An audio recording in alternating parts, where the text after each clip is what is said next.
Escuchen. El océano no siempre grita su peligro con hileras de dientes de sierra o sombras de 3 metros deslizándose bajo el casco de un bote. A veces, la amenaza más letal de las aguas del Indo-Pacífico es un fantasma de cristal que cabe en la punta de su dedo meñique. Una mota de gelatina tan transparente que la luz la atraviesa sin dejar rastro, convirtiéndola en un depredador prácticamente invisible para el ojo humano y para sus presas. Estamos en mayo. En las costas del norte de Queensland, este mes marca un punto de transición climática, donde el agua comienza a enfriarse ligeramente, pero para los investigadores de biología marina, la vigilancia no cesa. Es el cierre de lo que muchos llaman la temporada de aguijones.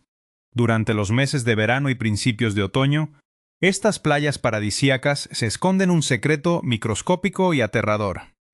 Imaginen caminar por una orilla de arena blanca, el sol calentando su espalda, y sentir un roce casi imperceptible, como el de una brizna de hierba marina contra su pantorrilla. Nada de dolor inmediato, nada de marcas rojas instantáneas. Solo una caricia del agua, una toma aérea grabada con dron, muestra la inmensidad turquesa de la gran barrera de coral, descendiendo suavemente hacia un plano macro extremo bajo el agua, donde una estructura cúbica de cristal de apenas 1 centímetro de ancho pulsa rítmicamente contra la corriente. Miren este dato, la medusa Irukandji, científicamente conocida en su especie más famosa como Carukia barnesi. No supera los 2 centímetros de diámetro en su campana. Es un cubo de gelatina translúcida que parece un juguete de la naturaleza, una pieza de bisutería orgánica. Sin embargo, en términos de potencia biológica, estamos ante uno de los sistemas de defensa y ataque más avanzados del planeta. Mientras que una avispa de mar, su prima mayor, puede matarte por un fallo cardíaco en menos de 3 minutos debido a la carga masiva de veneno, la Irukandji juega un juego mucho más psicológico y retorcido. Su veneno es hasta 100 veces más potente que el de una cobra y 1000 veces más fuerte que el de una tarantula, pero se administra en dosis microscópicas que desencadenan un calvario sistémico que la medicina moderna aún lucha por comprender del todo. Un primer plano cinematográfico de la campana de la medusa muestra 4 tentáculos largos, finos como hilos de seda, que se extienden y retraen. La cámara enfoca los pequeños bultos en los tentáculos, miles de cápsulas de veneno listas para disparar. Los investigadores estiman que esta criatura no es un atacante agresivo, sino un oportunista evolutivo. ¿Por qué desarrollar un veneno tan desproporcionado para un cuerpo tan frágil? La respuesta reside en la fragilidad misma. Si eres una masa de agua con la consistencia de un gel suave, no puedes permitirte que tu presa luche. Un pez pequeño agitando sus aletas con fuerza podría desgarrar tu campana y matarte. Por eso, la evolución optó por el apagado inmediato. Un toque, y el sistema nervioso de la presa colapsa. El problema ocurre cuando ese sistema de alta precisión choca con el metabolismo de un mamífero de 70 kilos. La historia de cómo supimos que esta criatura existía es tan fascinante como temeraria.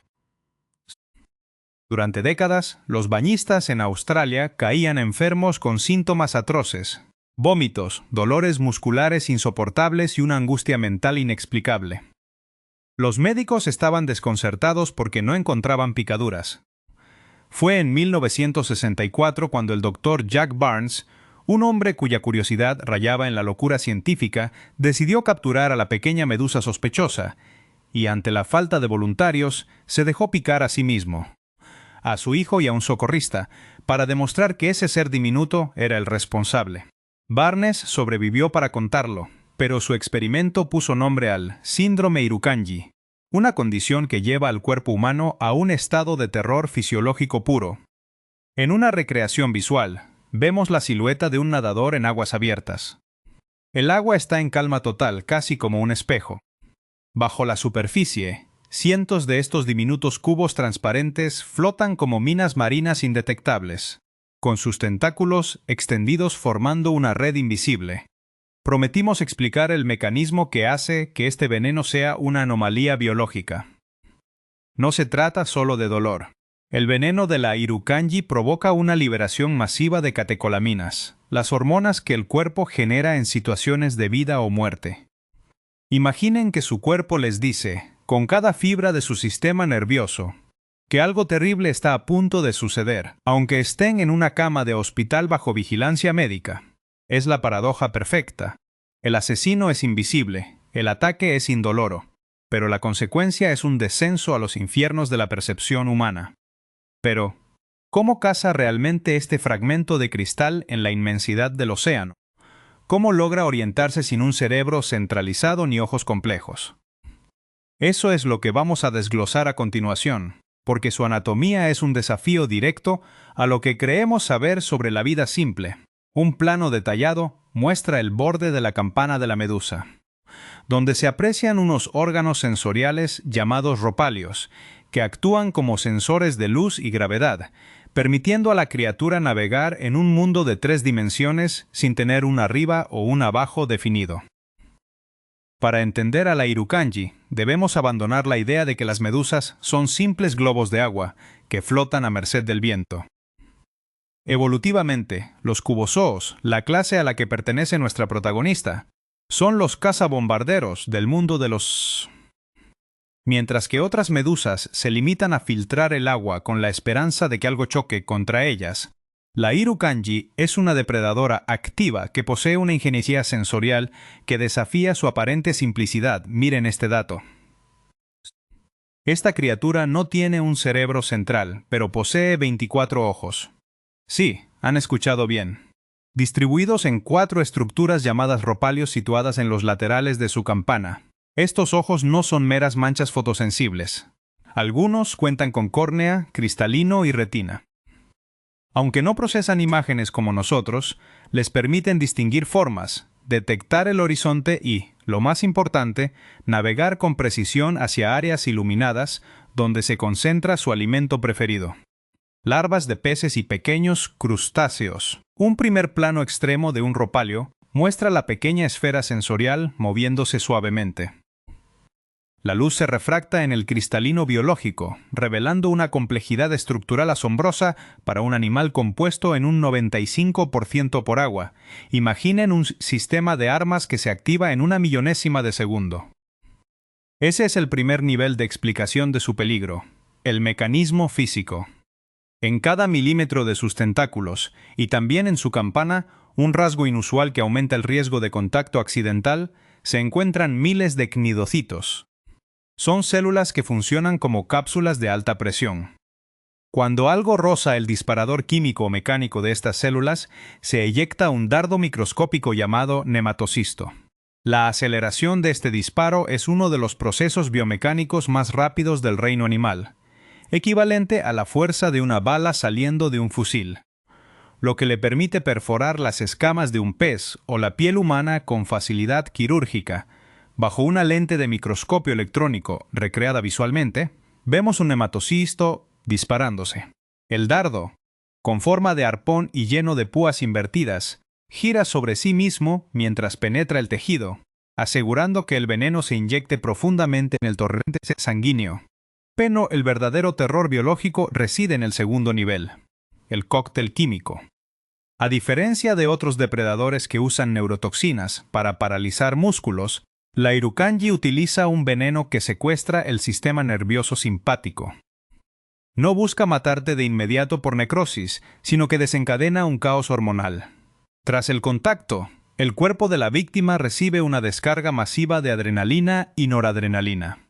Es como si el interruptor de lucha o huida de su cerebro se quedara atascado en la posición máxima de forma permanente.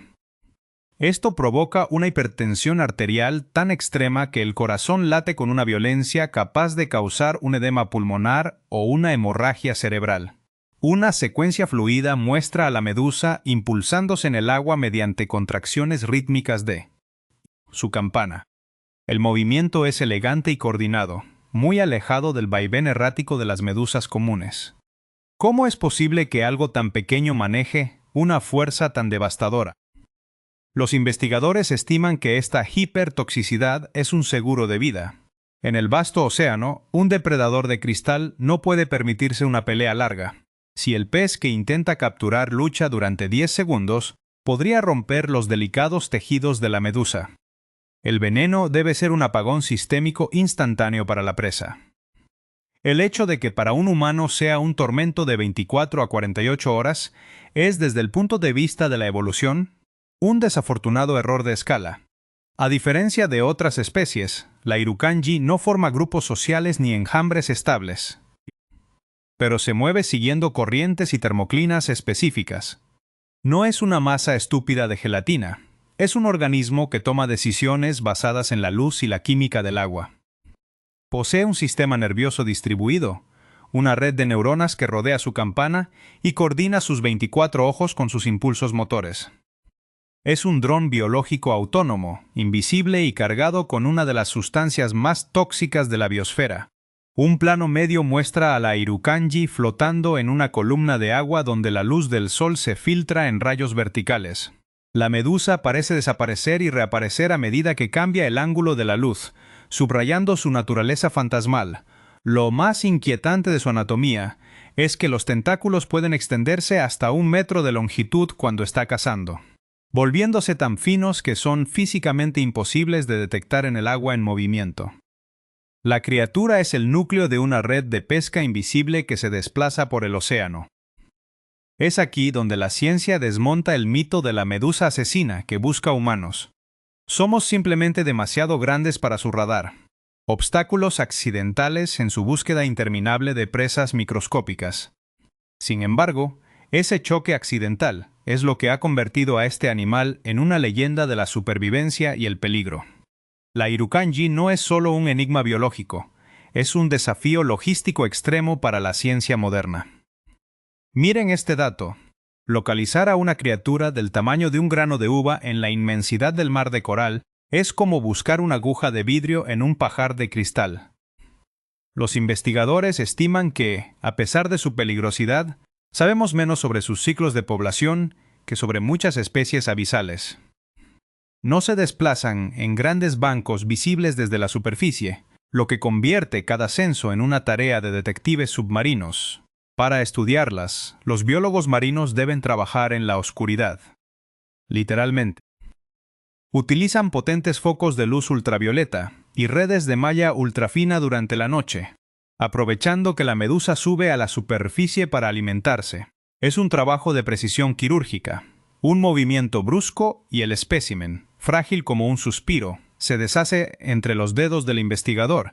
Una toma nocturna muestra la superficie negra del océano iluminada por un foco LED azul. Cientos de pequeños organismos bioluminiscentes brillan, y entre ellos captada por una lente macro. La campana de una Irukandji refleja la luz como un diamante tallado mientras pulsa suavemente. Pero la actualidad de esta especie nos obliga a mirar más allá de la biología pura. El cambio climático no es un concepto abstracto cuando hablamos de la Irukandji. Las fuentes discrepan sobre la velocidad exacta, pero los registros de los últimos años muestran un patrón inquietante: el desplazamiento de estas medusas hacia el sur.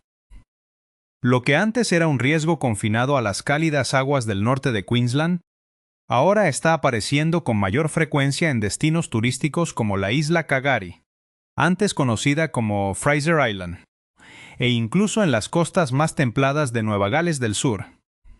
El calentamiento de las corrientes oceánicas está expandiendo su frontera, llevando a este fantasma transparente a aguas, donde los sistemas de salud y los bañistas no están acostumbrados a su presencia. Imaginen el impacto en el ecosistema local. En la red trófica, la Irukandji ocupa un nicho de especialista. Aunque es una depredadora formidable de larvas de peces, ella misma es presa. Se cree que ciertas especies de tortugas marinas, protegidas por su piel gruesa y su capacidad para cerrar los ojos durante la alimentación, consumen estas medusas como parte de su dieta gelatinosa. Sin embargo, si el equilibrio se rompe y las poblaciones de tortugas disminuyen, el control natural sobre estas minas microscópicas desaparece, permitiendo que su número explote en zonas de alta actividad humana. Un mapa infográfico animado muestra la costa este de Australia. Una mancha de color roja desciende lentamente desde el norte hacia el sur, acompañada de pequeños iconos de medusas que marcan los nuevos avistamientos registrados en la última temporada de 2025 y principios de 2026. Es aquí donde debemos detenernos para desmontar uno de los mitos más peligrosos de las redes sociales. Seguramente han visto vídeos virales que afirman que cualquier picadura de medusa se cura con remedios caseros, o que la Irukandji es una sentencia de muerte inmediata. Ambas afirmaciones son falsas y peligrosas. La ciencia es clara, el vinagre es la herramienta fundamental, pero no es un antídoto. El vinagre no detiene el dolor ni neutraliza el veneno que ya está en la sangre. Su única función es congelar los nematocistos que aún no se han disparado en la piel para evitar que la carga de veneno aumente. Miren este dato para evitar equívocos. Aplicar agua dulce o frotar la zona arena, como sugieren algunos manuales de supervivencia de Internet, es lo peor que pueden hacer. La diferencia de presión osmótica del agua dulce provoca que las células de veneno restantes estallen masivamente, empeorando el cuadro clínico en cuestión de segundos. La desinformación en este campo no solo genera clics, genera tragedias. En un laboratorio de alta tecnología, vemos a un científico con guantes de nitrilo manipulando un pequeño frasco. Con una pipeta de precisión, extrae una gota de líquido transparente. La cámara enfoca el monitor de un ordenador donde se analizan las complejas cadenas de proteínas que forman la toxina. El conflicto con los humanos es, en realidad, un conflicto de hábitat. A medida que nuestras actividades de ocio y la industria pesquera se adentran en sus zonas de cría, los encuentros son inevitables. Pero los investigadores insisten, la Irukandji no es una villana. No patrulla las playas buscando víctimas. Es un componente vital del plancton oceánico que ha existido durante millones de años antes de que el primer humano pusiera un pie en el agua. Entender su rol trófico y cómo responde a las variaciones térmicas del agua es, hoy en día, una de las prioridades de la ecología marina global para prevenir encuentros fatales. Para medir la verdadera escala de amenaza de la Irukandji, primero debemos desterrar una comparación errónea que se repite en cientos de documentales básicos. A menudo se la coloca a la sombra de su pariente, la avispa de mar o Chironex fleckeri. Pero miren este dato. Mientras que la avispa de mar es un mazo que golpea con fuerza bruta, provocando un fallo cardíaco en cuestión de 2 o 3 minutos debido a la carga masiva de toxinas, la Irukandji es un escalpelo psicológico. La avispa de mar es el animal más letal por velocidad. La Irukandji es la más letal por potencia química relativa a su masa. Un plano comparativo muestra una moneda de 10 céntimos apoyada sobre la arena del fondo marino. A su lado, la pequeña campana de una Irukandji pulsa suavemente, evidenciando que el animal es incluso más pequeño que la circunferencia de la moneda. Imaginen que su sistema de alerta interno, diseñado para salvarles la vida, se vuelve en su contra. Eso es el síndrome Irukandji. Los médicos describen un fenómeno clínico fascinante y aterrador. La sensación de muerte inminente. No es solo una forma de hablar. Debido a la descarga masiva de catecolaminas, el cerebro del paciente queda atrapado en un bucle de pánico fisiológico. Los pacientes ruegan a los doctores que los maten para acabar con el tormento, no solo por el dolor físico, que se siente como si les estuvieran rompiendo los huesos con un taladro, sino por la angustia mental absoluta que el veneno induce directamente en la química cerebral. Una toma lenta recorre el interior de una sala de cuidados intensivos en penumbra. El brillo de un monitor cardíaco muestra una línea que sube y baja con una frecuencia errática, mientras el sonido rítmico del pitido se acelera, simbolizando la respuesta del cuerpo a la toxina.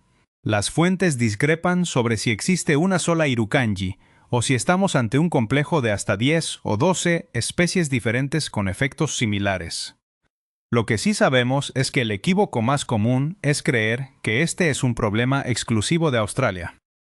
Aunque el término proviene de los pueblos aborígenes de la región de Cairns, se han documentado síndromes idénticos en Hawái, Florida, el Caribe e incluso en el sudeste asiático.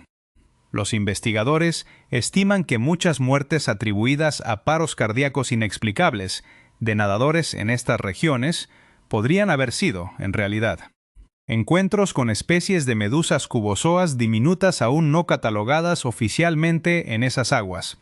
La escala de potencia es absurda.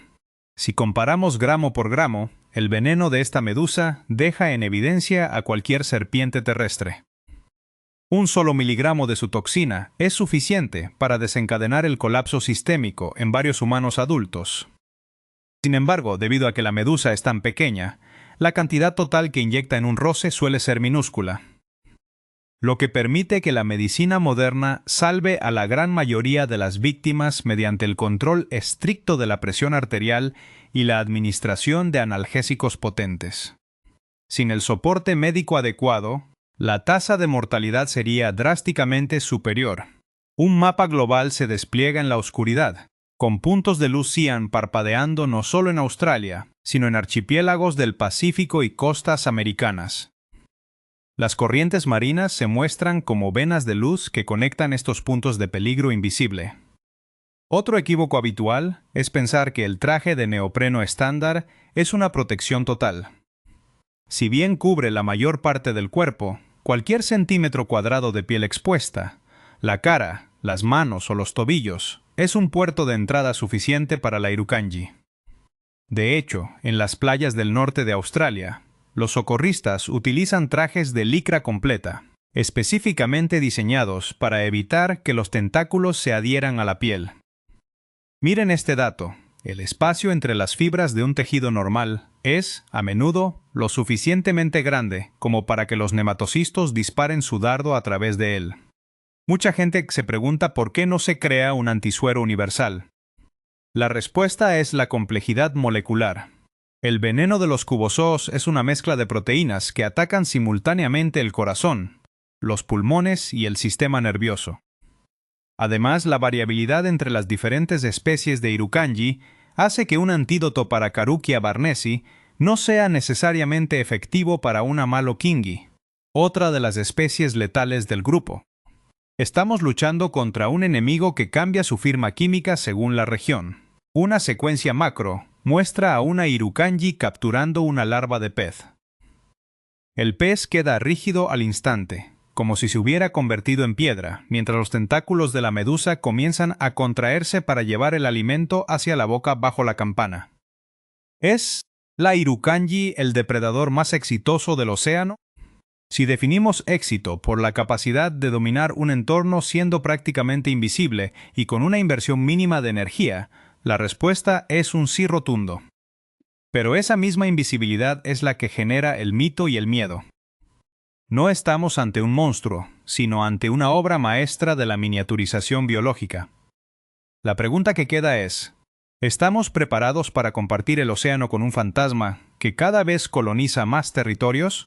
La seguridad en las aguas del Indo-Pacífico no es una cuestión de miedo irracional, sino de respeto fundamentado en la información. Miren este dato: a pesar de la letalidad potencial de la Irukandji, el número de fatalidades registradas es asombrosamente bajo en comparación con otros peligros naturales. Esto se debe a una infraestructura de prevención que es modelo en el mundo. En las playas de alto riesgo, la observación no es solo visual, es proactiva. Se realizan muestreos diarios con redes de arrastre fino para detectar la presencia de estas medusas antes de que el primer bañista ponga un pie en el agua. Un socorrista con uniforme oficial clava un cartel amarillo brillante en la arena húmeda. El texto en negro reza Jellyfish Warning, Irukandji Season. Al fondo el mar turquesa se extiende en calma total, pero la orilla permanece desierta bajo la vigilancia de las torres de control. Si deciden explorar estas aguas, la ética de la observación dicta una regla de oro: la distancia es su mejor aliada. No busquen el contacto, incluso si creen que están protegidos. La práctica de seguridad estándar hoy en día es el uso de los Stinger Suits o trajes de protección integral. No son simples prendas de buceo.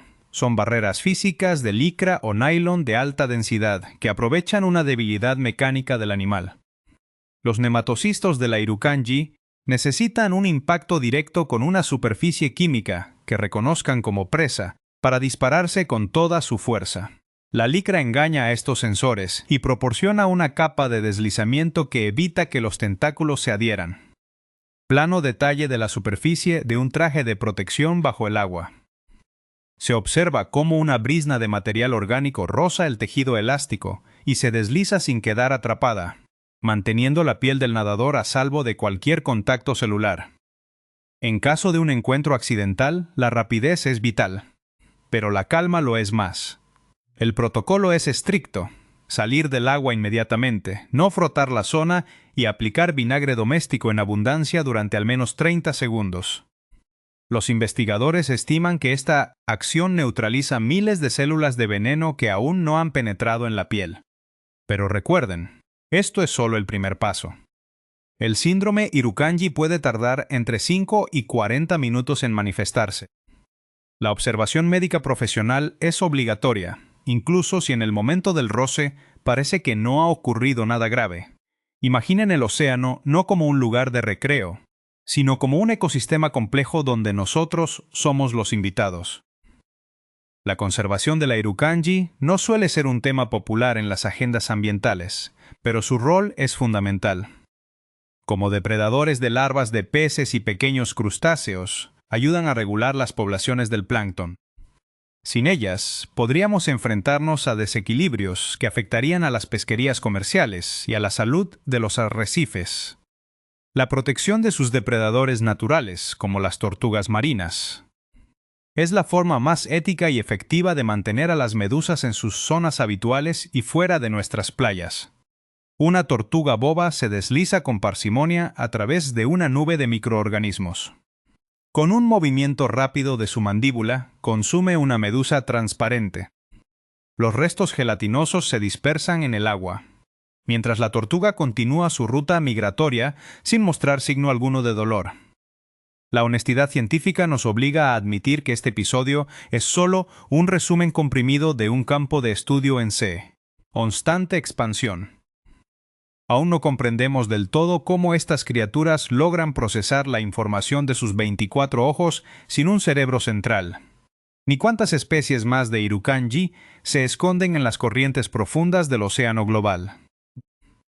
Lo que sí sabemos es que la evolución ha creado en ellas una paradoja perfecta: la máxima potencia en el envase más frágil imaginable. Respetar a la Irukandji es respetar los límites de nuestra propia biología. No es necesario demonizar a un animal que simplemente utiliza las herramientas que la selección natural le otorgó para sobrevivir en un mundo de gigantes. Al final, el conocimiento es el mejor antídoto contra el pánico. Nos permite admirar la belleza de lo invisible, sin convertirnos en su próxima víctima accidental. El sol comienza a ponerse sobre el horizonte del Pacífico, tiñendo el agua de un naranja profundo. La cámara se sumerge una última vez en la capa superficial para mostrar una Irukandji solitaria, brillando como una joya de cristal en la luz dorada, antes de que la oscuridad del océano la reclame de nuevo. Entre el gran tiburón blanco que domina el cine y esta mota de gelatina que domina la química, ¿qué criatura les genera un mayor respeto por los misterios del mar? Cuéntenme qué piensan sobre la idea de un depredador invisible en los comentarios.